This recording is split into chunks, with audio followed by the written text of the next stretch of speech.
ನಾವು ಎರಡು ರೀತಿಯ ಪಂಜುಗಳನ್ನು ನಾವಿಲ್ಲಿ ಅಂಟಿಸಿದ್ದೇವೆ. ಒಂದು ಶಾಂತಿ, ಮತ್ತೊಂದು ಕ್ರಾಂತಿ. ಕನ್ನಡಿಗರ ತಂಟೆಗೆ ಬಂದರೆ ಕೆಂಪು ಬಣ್ಣದ ಕ್ರಾಂತಿಯನ್ನು ತೋರಿಸಿ ಸುಡ್ಲಿಕ್ಕೂ ಬರ್ತದೆ. ಕನ್ನಡಿಗರನ್ನು ಗೌರವಿಸಿದ್ರೆ ಶಾಂತಿಯುತವಾಗಿ ನಿಮ್ಮನ್ನು ರಕ್ಷಣೆ ಮಾಡಲಿಕ್ಕೂ ಬರ್ತದೆ. ಈ ಕೂಡಲೇ ಮಹಾರಾಷ್ಟ್ರ ಮರಾಠಿಗ ಪುಂಡರು ಎಚ್ಚೆತ್ತುಕೊಂಡು ತಂಟೆಗೆ ಬರದೇ ಇದ್ರೆ ಬಹುಶಃ ಒಳ್ಳೆಯದು. ಬೆಂಕಿಗೆ ಎರಡು ವಿಧದಲ್ಲಿ ತೋರಿಸುತ್ತೆ, ಒಂದು ಬೆಳಕು ಮತ್ತೊಂದು ಬೆಂಕಿ. ದಯವಿಟ್ಟು ಕರ್ನಾಟಕದಲ್ಲಿಯೂ ಸಹ ಮರಾಠಿಗರು ಇದ್ದೇವೆ ಅನ್ನೋದನ್ನು ಮರಿಬೇಡಿ. ಹಾಗೆ ಮತ್ತೊಂದು ನನ್ನೊಂದು ಮನವಿ, ರಾಜ್ಯ ಸರ್ಕಾರ ಕರ್ನಾಟಕದಲ್ಲಿ ಕನ್ನಡ ಮರಾಠಿ ನಿಗಮ ಮಂಡಳಿ ಮಾಡ್ತು. ನಿಮ್ಗೆ ನಾಚಿಕೆ ಆಗಲ್ವಾ ಸ್ವಾಮಿ? ನಿಮ್ಮದೇ ಮರಾಠಿಗರು ಇವತ್ತು ಕನ್ನಡಿಗರ ಮೇಲೆ ಹಲ್ಲೆ ಮಾಡಿದರೆ ಒಂದು ಹೇಳಿಕೆ ಕೊಡುವಂತಹ ಯೋಗ್ಯತೆ ನಿಮಗಿಲ್ಲ. ಮುಂದಿನ ದಿನಗಳಾದರೂ ಬದಲಾಗಿ ಇಲ್ಲವಾದ ಪಕ್ಷದಲ್ಲಿ ಬೆಳಕಾಗಿರ್ತಕ್ಕಂಥ ಒಂದು ಬೆಂಕಿ ಚೆಂಡಾಗಿ ನಿಮ್ಮನ್ನು ಸುಡ್ತದೆ ಅಂತ ಹೇಳಿ ಎಚ್ಚರಿಕೆಯನ್ನು ಕೊಡ್ತಾನೆ. ನಮಸ್ಕಾರ. ಮಹಾರಾಷ್ಟ್ರ ಸರ್ಕಾರದ ಗೃಹ ಮಂತ್ರಿನ ಇಲ್ಲ ಕರ್ನಾಟಕ ಸರ್ಕಾರದ ಗೃಹ ಮಂತ್ರಿನ ಅಂತ ಹೇಳಿ ನಾನು ಮೊದಲನೇದಾಗಿ ಕೇಳಕ್ ಇಚ್ಛೆ ಪಡ್ತಾ ಇದ್ದೀನಿ. ಇಷ್ಟೆಲ್ಲ ಘಟನೆ ಆದರೂ ಕೂಡ ನಿನ್ನೆ ಕೂಡ ಬಸ್ ಕಂಡಕ್ಟರ್ ಮತ್ತು ಡ್ರೈವರ್ಗಳ ಮೇಲೆ ಮಹಾರಾಷ್ಟ್ರದಲ್ಲಿ ನಿರಂತರವಾಗಿ ಹಲ್ಲೆ ಆಗ್ತಾ ಇದೆ. ಕರ್ನಾಟಕ ಸರ್ಕಾರ ಏನಾದರೂ ನಿದ್ದೆ ಮಾಡ್ತಿದೆಯಾ ಅಂತ ನಾನು ಈ ಸಂದರ್ಭದಲ್ಲಿ ಕೇಳ್ಕೊಳ್ತಾ ಇದ್ದೀನಿ. ಕನ್ನಡ ರಾಮಯ್ಯ ಅಂತ ಹೇಳಿ ಜನಗಳ ಕೈಯಲ್ಲಿ ಬರೀ ಹೊಗಳಿಕೆ ತಗೊಂಡ್ರಾಗಲ್ಲ. ಕನ್ನಡಿಗರ ರಕ್ಷಣೆ ಮಾಡೋದು ಕೂಡ ನಿಮ್ಮದೇ ಜವಾಬ್ದಾರಿ ಆಗತ್ತೆ ಮುಖ್ಯಮಂತ್ರಿ ಅವರೇ ಅಂತ ಹೇಳಿ ನಾನು ಈ ಸಂದರ್ಭದಲ್ಲಿ ಹೇಳ್ತಾ ಇದ್ದೀನಿ. ರಾಜ್ಯ ಸರ್ಕಾರದ್ದು ಕರ್ನಾಟಕ ಪೊಲೀಸರವರ ಕರ್ತವ್ಯ ಏನ್ ಮಾಡ್ತಿದೆ? ಸರ್ಕಾರ ಏನಾದ್ರು ನಿದ್ದೆ ಮಾಡ್ತಿದ್ಯಾ? ಇಲ್ಲ ಕೇವಲ ಮರಾಠಿಗಳ ಒಂದು ವೋಟ್ ಬ್ಯಾಂಕ್ಗೋಸ್ಕರ ನಿಮ್ಮ ರಾಜಕಾರಣವನ್ನ, ಕನ್ನಡಿಗರ ಸ್ವಾಭಿಮಾನವನ್ನ ನೀವು ಬಲಿ ಕೊಡ್ತಿದ್ದೀರಾ ಅಂತ ನಾನು ಹೇಳ್ತಾ ಇದ್ದೀನಿ. ಇವತ್ತು ಇಷ್ಟೆಲ್ಲ ಘಟನೆ ಆದರೂ ಕೂಡ ಬೆಳಗಾವಿಗಿರ್ತಕ್ಕಂಥ ಮನುಷ್ಯ ಎಲ್ಲಿದ್ದಾರೆ, ಎಲ್ಲಿಗೆ ಹೋಗಿದ್ದಾರೆ ಕೂಡ ಆಗಿದ್ರು ಇವತ್ತವರೆಗೂ ಕೂಡ ಒಂದು ಚಕಾರ ಆಗ್ತಾ ಇಲ್ಲ. ಲಕ್ಷ್ಮೀ ಹೆಬ್ಬಾಳ್ಕರ್ ಮಂತ್ರಿ ಆಗಿದ್ದಾರೆ. ನಿಮ್ಗೇನು ಕನ್ನಡಿಗರ ಬಗ್ಗೆ ನೀವು ಮಹಾರಾಷ್ಟ್ರದಲ್ಲಿ ಏನಾದ್ರು ಬೆಳಗಾವಿ ಸೇರಿದ್ರೆ ನಾನೇ ಮೊದಲನೇ ಹೋಗ್ತೀನಿ ಅಂತ ಹೇಳೋದವ್ರಿಗೆ ಕರ್ನಾಟಕ ಸರ್ಕಾರದಲ್ಲಿ ನಿಮ್ಗೆ ಮಂತ್ರಿ ಆಗುವಂತ ಯೋಗ್ಯತೆ ಏನಾದ್ರು ಇದೆಯಾ ಅಂತ ನಾನು ಈ ಸಂದರ್ಭದಲ್ಲಿ ಕೇಳಕ್ಕೆ ಇಚ್ಛೆ ಪಡ್ತಾ ಇದ್ದೀನಿ. ಏನು ಕನ್ನಡಿಗರ ಮೇಲೆ ನಿರಂತರವಾಗಿ ದಬ್ಬಾಳಿಕೆ ನಡೀತಾ ಇದೆ ಅದನ್ನ ನಿಲ್ಲಿಸಬೇಕು.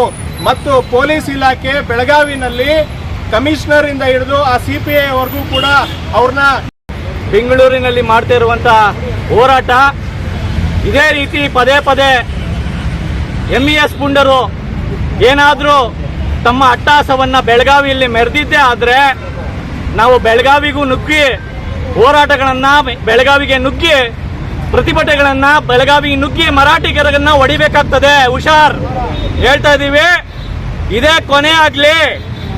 ಇಲ್ಲ ಅಂದ್ರೆ ಬೆಳಗಾವಿ ಪುಂಡರಿಗೆ ಕನ್ನಡಿಗರ ತಾಕತ್ತೇನು ಅನ್ನೋದನ್ನ ತೋರಿಸ್ತೀವಿ. ಇದು ನಮಗೆ ಸಿಕ್ಕಿರುವಂತ ಸಾಂಕೇತಿಕವಾಗಿ ಮಾಡ್ತಾ ಇರುವಂತ ಹೋರಾಟ. ನೀವು ಇದೇ ರೀತಿ ನಮ್ಮ ಕನ್ನಡಿಗರಿಗೆ ಚಾಲಕರಿಗೆ ಮಸಿ ಬಳಿಯೋದು, ಬಸ್ಸಿಗೆ ಮಸಿ ಬಳಿಯೋದು ಅದೆಲ್ಲ ತಿರ್ಗಾ ಮರುಕಳಿಸಿದ್ರೆ ನಿಮ್ಮ ಬಸ್ಗಳು ಕರ್ನಾಟಕಕ್ಕೆ ಬೆಂಗಳೂರಿಗೆ ಬರುತ್ತದೆ. ಆ ಬಂದಂತ ಬೆಂಗಳೂರು ಬಸ್ಗಳನ್ನ ಸುಟ್ಟಾಕುವಂತ ಇದಕ್ಕೆ ನಾವು ಹೋಗ್ಬಾರ್ದು ಅಂತ ಹೇಳಿ ಪ್ರತಿಭಟನೆಯನ್ನ ಮಾಡ್ತಾ ಇದ್ದೀವಿ. ಹಾಗಾಗಿ ನಾನು ಕೇಳ್ಕೊಳ್ಳೋದು ಇಷ್ಟೇ, ಬೆಳಗಾವಿಯಲ್ಲಿ 7 ಜನ ಶಾಸಕರು ಇದ್ದೀರಾ, ಮಂತ್ರಿಗಳಿದ್ದೀರಾ, ಯಾರು ಕನ್ನಡಿಗರ ಮೇಲೆ ಒಲವನ್ನ ತೋರಿಸಿದ್ದೀರಾ, ಯಾರು ಹೇಳಿಕೆಯನ್ನ ಕೊಟ್ಟಿದ್ದೀರಾ ಅನ್ನೋದನ್ನ ತಾವು ತಮಗೆ ಪ್ರಶ್ನೆ ಮಾಡ್ಕೊಬೇಕಾಗಿ ಕೇಳ್ಕೊತೀನಿ. ಮರಾಠಿಗರನ್ನ ಓಲೈಸುವಂತಹ ಪ್ರವೃತ್ತಿ ಕನ್ನಡಿಗರಿಗೆ ಅಲ್ಲೇ ಆದಾಗ ಯಾಕೆ ನಿಮಗೆ ಬರಲಿಲ್ಲ? ನೀವೇನು ಕನ್ನಡಿಗರಲ್ವೇನೋ? ನೀವು 7 ಜನ ಶಾಸಕರಿದ್ದೀರಾ, ಅವ್ರು ನೀವು ಕನ್ನಡಿಗರಲ್ವನ್ರಿ? ಅವ್ರನ್ನ ಹೋಗಿ ಕಾಣಿದ್ದೀರನ್ರಿ?